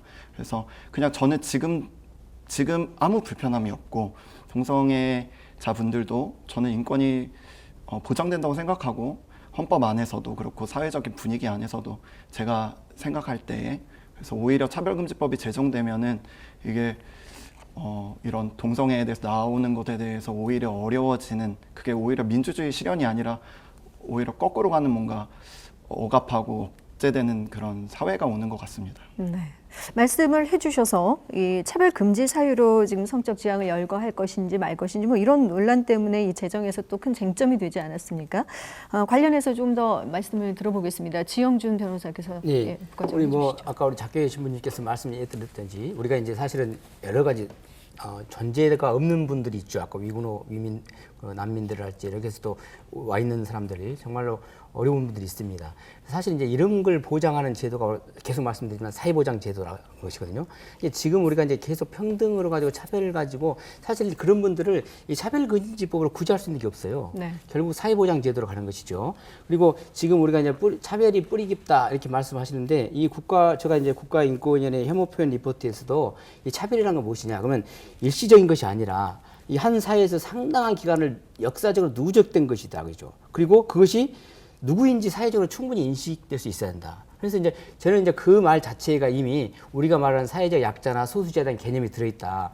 역사적으로 차별이 누적된 것이 무엇이냐? 그러면 우리는 이제 헌법에 11조에 딱 들어와 있잖아요. 성별, 그다음에 종교, 사회적 신분. 우리는 이제 전통적으로 유교주의 사회에서 적어도 이 세 가지에 대해서는 우리가 절대 차별하면 안 되고 이런 법을 만들면 안 된다. 이렇게 해놨거든요.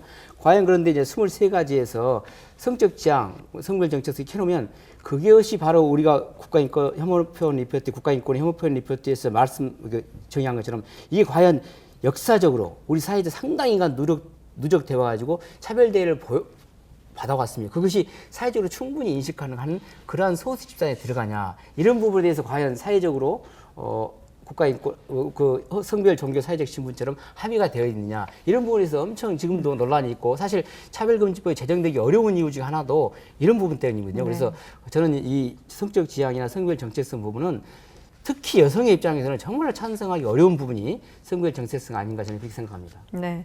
김종민 부대표께서도 말씀해 주시죠. 그러니까 저는 이제 그게 가능한지는 모르겠지만 동성애 나온다 이게 가능한지는 모르겠지만 차별금지법, 이 포괄적 차별금지법 그런 분들도 차별받지 말아야 된다는 주장이에요.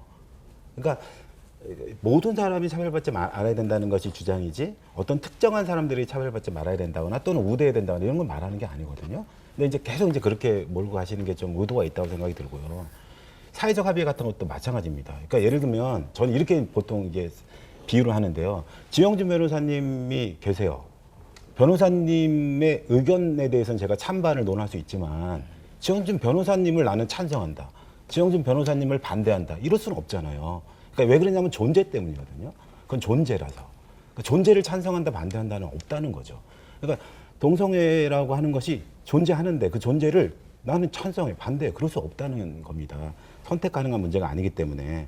그래서 보통 이제 이런 문제를 아무리 말씀을 드려도 잘 이해를 안 하시고 고민을 자꾸 이제 복합적으로 던지셔도 고민이 돼서 제가 이런 말을 만들어 봤어요. 그러니까 일제가 내선일제를 강요했잖아요. 우리한테. 일제시대 때. 우리가 같지가 않은데, 일본하고 우리가 같지가 않은데 같다고 하라는 거예요. 계속 그렇게 요구했단 말이에요. 거기에 대해서 저항한 게 독립운동 아닙니까? 그러니까 같지가 않은 걸 계속 같다고 하는 거예요. 저는 이렇게 계속 같지가 않은 것을 같다고 얘기하는 거 친일했던 분들하고 뭐가 다른 거 이런 생각이 들 정도의 생각이에요. 그래서 그런 것으로 이 문제를 이해하셔야 된다고 생각이 들었고요.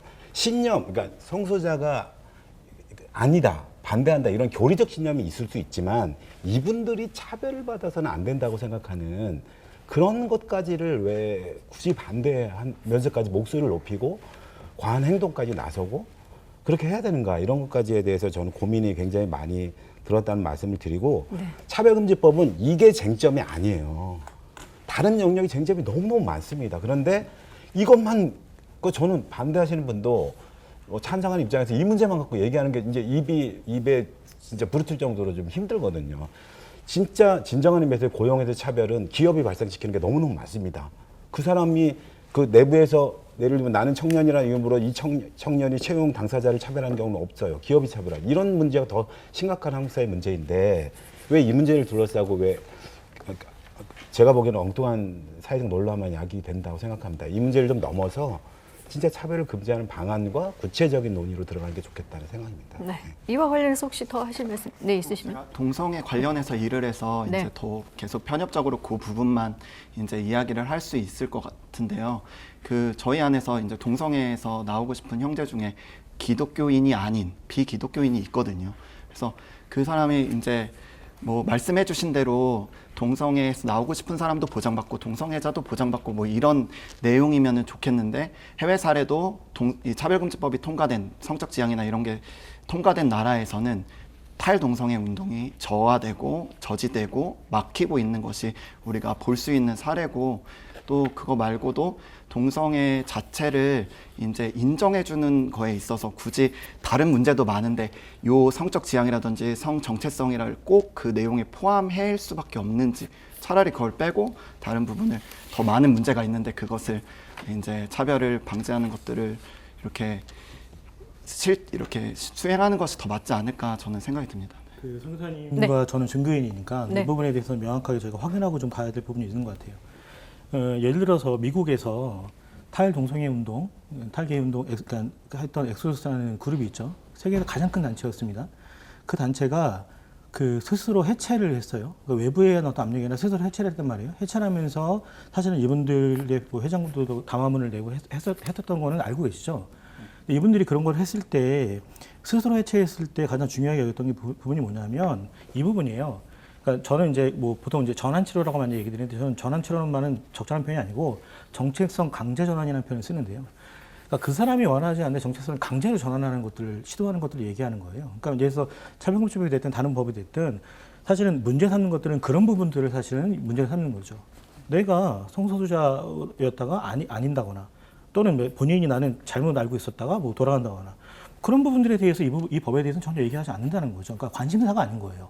그러니까 그런 부분들에 대해서는 강제적인 전환, 그러니까 예를 들어서 아까 제가 얘기한 것처럼 뭐 지영주 변호사님한테 강제적으로 제가 기도를 한다거나, 죄송합니다, 이제 그런 능력이 있지는 않지만 기도를 한다거나 갑자기 무슨 어떻게 해가지고 뭐 이성애자인지 아닌지 모르겠지만 이성애자 가지고 뭐 성소자를 만든다거나 이렇게 하겠다는 시도들, 그러니까 정체성에 대한 전환을 강제적으로 시도하는 것들을 경계하는 거지, 그 부분에 대해서 좀 명확하게 좀 구별해서 얘기했으면 좋겠고요. 네. 성적 지향, 성별 정체성에 대한 차별이 다른 차별보다 되게 심각하다는 걸 저는 이런 토론회 때마다 다시 한번 확인합니다. 왜냐하면 이건 사실은 그 누구도 어떤 인적 속성 때문에 차별받지 않아야 된다는 게 사실 차별금지법의 되게 중요한 철학이거든요. 인적 속성에 성적 지향, 성별 정체성이 들어간다는 것들은 전 세계적인 추세예요. 아까 제가 얘기했던 뭐 뉴질랜드 사례도 얘기하셨지만 영국도 그렇고 기본적으로 성공회가 제1교회죠. 그러니까 그렇게 기독교 정신을 바탕한 교회들조차도 차별에 대해서는 반대하는 거예요. 교리적으로는 논쟁할 수 있다. 하지만 차별에 대해서는 반대하는 입장을 분명히 갖고 있다는 거예요. 왜 이 부분이 정말 심각한 문제냐? 비가시성의 문제 때문인 거죠. 그냥 예로 그냥 간단히 말씀드리면 일본의 자이니치라고 있잖아요. 그러니까 제일 한국인 분들 계시죠. 네. 제일 한국인 분들이 일본인하고 똑같이 생겼습니다. 그렇기 때문에 입 다물고 있으면 아무도 몰라요. 그런데 그분들이 그 시간 동안 침묵하고 있는 시간 동안에 정체성과 자기 부정에 되게 심리적인 상처를 심각하게 입는다는 통계는 여러 기적에서 나오고 있죠. 그러다가 그분들이 공개되거나 노출되면 비난받고 비판받고 심지어 여러 가지 불이익을 당합니다. 저는 성소수자라는 문제가 왜 다른 인종차별이나 여러 가지보다 더 심각하게 개인적으로 그렇게 느끼느냐, 바로 이런 부분 때문이라는 거예요. 네. 내가 입 다물고 있으면 아무 피해를 받지 않지만 공개되는 순간에 문제가 생기는 거죠. 그런 차별을 최소한 공적 영역에서만큼은 막자라는 것들이 제안인데, 이런 것들을 갖다가 반대한다고 얘기하면은 공적으로 나는 저 사람을 혐오하게 해서 차별하겠어 이런 얘기밖에 되지 않아서 굉장히 좀 아쉬운 부분이 있는 겁니다. 네. 자, 차별 금지 사유의 성적 지향과 관련해서 그 입장을 좀 들어봤는데요. 이제 어디에 초점을 두냐, 어떤 관점의 차이도 있는 것 같습니다. 그런 관점의 차이를 조금씩 이렇게 줄여보는 노력이 바로 이런 토론의 장에서 이제 나오는 거고요. 완벽한 법은 없기 때문에 이 차별금지법이 앞으로 어떤 방향으로 이제 보완돼야 할지 한마디씩 좀 해주셨으면 좋겠는데요. 먼저 지영준 변호사께서 좀 시작해 이제 주시죠. 우리가 차별금지법이 왜 포괄적 차별금지법이 필요한가에 대해서 의문을 좀 가져야 되는데요. 네. 사실 우리가 이제 지금 우리 정의당 안에서는 이제 23가지를 이렇게 차별금지 사유로 했습니다. 근데 제가 이제 23가지에 대한 관련 법을 다 찾아봤어요. 예컨대 보면 이제 우리가 성별, 양성평등기본법, 남녀고용평등법도 있잖아요. 또 여성 경력단절 여성 경제활동법, 또 장애인 차별금지법, 장애인복지법, 장애인 편의시설 이용법, 또 연령차별금지법, 고용상 연령차별, 또 우리가 출신국가 출신민족 출신국 외국인 처우법, 문화다양성법, 다문화가족법이 있죠. 혼인여부 임시출산은 우리가 제일 중요한 게 이제 가족관계 등록법 있죠. 한부모 가족법 있죠. 또 국적에 대해서는 난민법, 국적법이 있죠. 언어에 대해서는 국어기본법이 있습니다. 사상 또는 정책 의견은 또 게시만 정당법이 있죠. 또 전과에 대해서는 형의 실효등에 관한 법률이 있습니다. 학력에 대해서는 교육기본법, 초등 중등교육법, 고등교육법이 또 있어요. 고용 형태에 대해서는 고용정책기본법, 기간제법, 파견자 보호 등에 관한 법률이 있습니다. 또 병력 또는 건강 상태에서 후천성 면역 결핍증법이랄지 감염법 예방법에 다 규정하고 있어요. 또 사실 또 뭐 유전자에 대해서도 생명 안전에 관한 법률도 또 해놨죠. 또 인종 피부색은요 헌법에 따라서 우리가 이제 그 국제 인권법 또는 인종 철폐 협약이라는 게 있거든요. 그럼 거기에 따라서 인종이나 피부색은 또 우리가 당연히 금지하도록 돼 있고 그것은 헌법상에서 또 우리가 모든 인종 차별을 철폐에 관한 협약을 하고 있기 때문에 네. 따릅니다. 그러면 남은 게 뭐가 있냐 이거거든요. 딱 남은 게 종교하고요. 사회적 신분하고 이 성적 지향 성별 정체성이에요.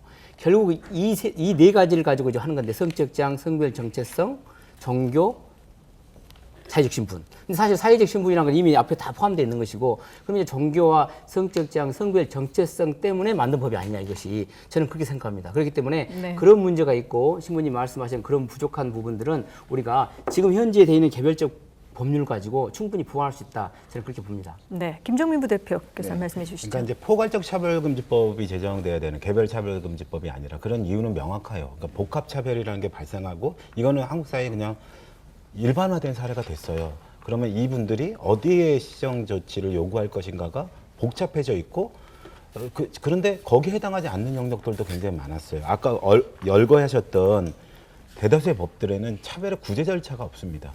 특히 구제 절차 중에서도 인권위법 등으로 표현되는 대부분 인권위가 그걸 담당하고 있는데 국가인권위에 시정 요청을 하면 그 시정 권고까지가 그만입니다.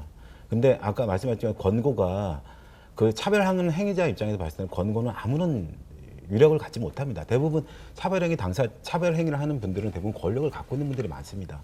그렇기 때문에 거의 그런 일을 못하니 최소한의 행정 명령, 최소한의 이행 강제행까지는 해줘야 그것이 이제 일정하게 그런 기업이나 단체나 또는 개인이 차별의 시정을 할 수 있다고 보여집니다. 그러니까 말씀하신 것처럼 중요하게 이제 어떤 목사님들 설교 자유를 허락하지 않는 모험 문구가 있다거나 이런 충분히 수정해 나갈 수 있고 고민이 됩니다. 그리고 또 여러 가지를 토론해 주시고 의견을 주시는 게 좋다고 생각합니다. 아주 근본적으로 이건 안 돼. 이런 방식이 아니라 어떻게 변화되는가에 대한 토론을 계속 해나갈 생각이고 저는 오늘 토론도 그런 의미가 컸다고 생각합니다. 그러니까 찬반의 토론이 이제 이렇게 이루어지고 만나는 공간들이 점점 이제 이때까지는 없었습니다.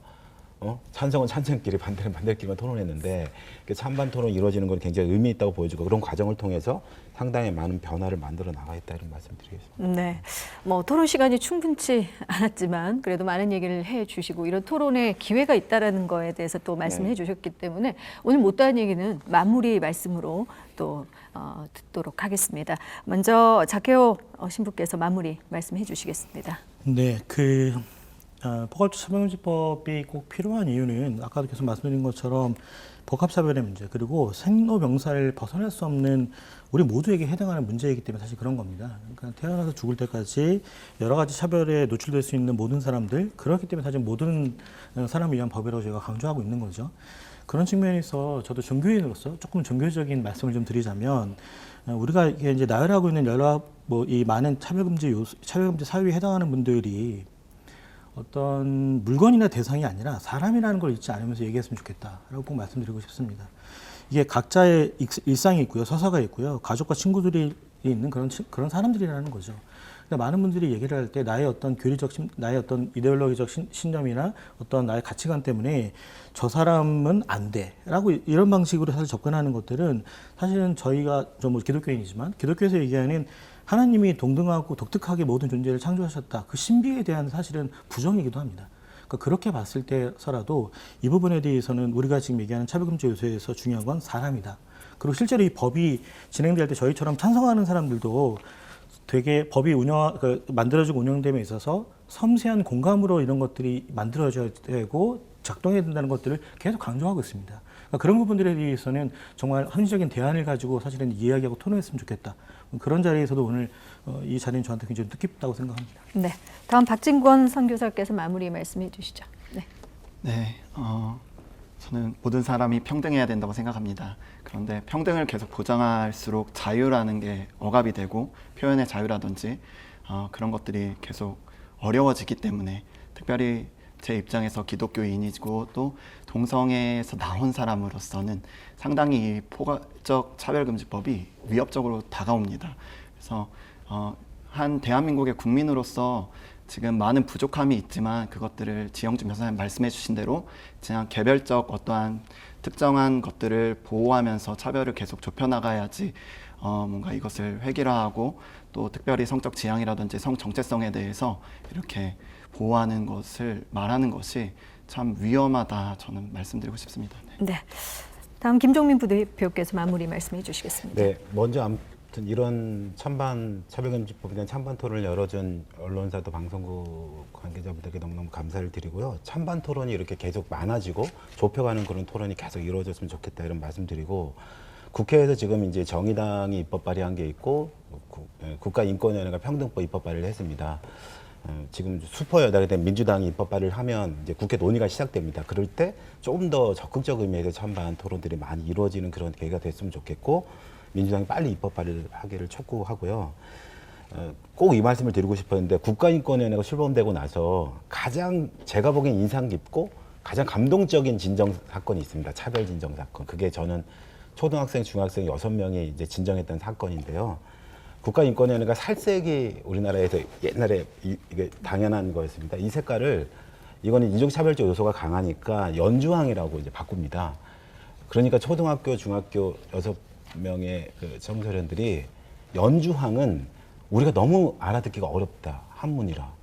그래서 알아듣기 쉬운 단어로 바꿔달라 하는 국가인권의 차별 시정을 요청을 합니다. 그래서 국가인권의 그 진정을 받아들여서 그 이름이 이제 살구색으로 바뀌거든요. 그러니까 저는 이게 이제 차별금지법의 이유라고 생각합니다. 그러니까 차별이라는 건 있을 수 있고 어떤 시절이 지나면 사라집니다. 또 어떤 차별이 또 등장하기도 합니다. 중요한 건 등장하는 차별을 알아차리고 우리 국민들, 일반 시민들이 살아가다가 내가 차별하고자 하는 의도로 차별적인 행위를 하는 경우는 별로 없습니다. 그런데 이걸 했더니 어떤 분이 이건 차별이라고 해요. 그리고 국가인권위에 다퉈봤더니 차별이네? 내가 몰랐는데 이거 차별이구나 라고 인식하게 되는 그런 것을 위한 기본법입니다. 이게 1차적인 시작이지, 차별한다고 막 그렇게 뭐라고 그러죠, 금지를 하기 위해서 엄청 처벌하고 막 엄청 강제하고 이것을 위한 법이 아니라는 거. 특징은 거기 있습니다. 핵심은 시정 권고 조치로부터 사회가 받아들이는 분위기를 만들어지는 거. 이런 사회가 점점 훨씬 더 건강한 사회가 되는 게 아닌가, 이런 의미로 차별금지법을 이해해 주시고 받아주시면 좋겠다, 이런 말씀 꼭 드리고 싶습니다. 네. 자, 마지막으로 지영준 변호사께서 마무리 말씀해 주시겠습니다. 사실 우리 방금 우리 김종민 부대표께서 말씀하신 것처럼 우리 국민들이 엄청 성숙돼 있습니다. 지금 왜 그 국가인권위원회법에 2조 3호에 이렇게 포괄적으로 다 규정돼 있는데 왜 포괄적 차별금지법이 필요하냐 했더니 복합차별하고 공고에 대해서 따르지 않기 때문에 차별구제 절차가 필요하다 하는데요. 지금 우리 부대표님 말씀하신 거, 그런 것을 국가인권위가 충분히 하면 됩니다. 지금 우리 국민들은 누가 처벌한다고 해서 따르고 처벌하지 않는다고 따르지 않고 이런 거 아니거든요. 우리는 선량한 국민들은 이게 국가인권위가 이걸 공고해서 이런 것은 차별에 해당합니다 하면요, 저게 차별이구나, 충분히 따를 수 있거든요. 그래서 저는 오히려 이걸 법으로 강제하는 것이 국민들 더 이렇게 수준을 낮게 본 게 아니냐. 우리 성숙한 국민들에게는요, 충분히 그걸 인식할 수 있고 또 복합차별도 해결할 수 있습니다. 사실 우리 복합차별이 법에 딱 4군데거든요. 교육에서는 교육기본법에 이러이러한 사유로 하지 말라고 딱 돼 있습니다. 그리고 근로기준법, 고용촉진기본법에요, 장애, 나이, 성별 차별하지 말라고 딱 규정돼 있습니다. 그리고 또 우리가 질병, 노령, 연소자에 대해서는 다 사회보장법에서 딱 해놨고, 4군데를 관할하는 기관도 고용노동부, 또 법무부, 또 사회보장하는 것은 또 여러 가지 보건복지부 있겠죠. 이렇게 전문기관이 다 있습니다. 그리고 이제 한 가지 우리가 조금 말씀하실 것은, 사실 우리 헌법에서 말하는 것은 같은 것은 같게 다른 것은 다르게입니다. 이것을 평등이라고 하고 다른 것을 같게 취급한 것이 오히려 평등원칙 위반이거든요. 그렇기 때문에 우리는 기회는 평등하게 줘야죠. 기회는 평등하게 주고, 우리 대통령 취임해서 나오지 않습니까? 기회는 평등하게, 과정은 공정하게, 결과는 정의로워야 된다.